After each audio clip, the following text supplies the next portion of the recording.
ஒரு டைல்ஸ் வந்து ஒரு 40லேருந்து 50 ரூபா இருக்குது ஒரு டைல்ஸ் இருக்கும்.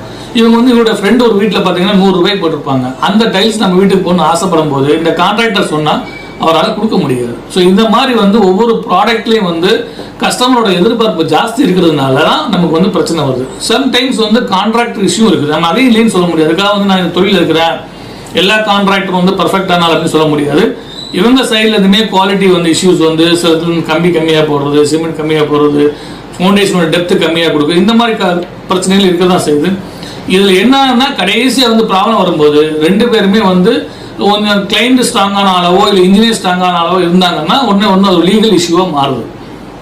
இந்த லீகல் இஷ்யூ நீங்கள் போய் கடைசியாக வெளியே வரும்போது நம்ம ஏதாவது இதில் சாதிச்சிருப்போமா அப்படின்னு பார்த்தா எதுவுமே சாதிச்சிருக்க மாட்டோம். 2 பேருமே சாதிச்சிருக்க மாட்டோம். 2 பேருடைய டைமும் போயிருக்கும், 2 பேருடைய பணமும் போயிருக்கும். அதில் வந்து எந்த விதமான பெருசாக வந்து நீங்கள் அதில் சக்ஸஸ் ஆகிருப்பீங்க இல்லை இன்ஜினியர்ட்டு நான் வந்து ஒரு 10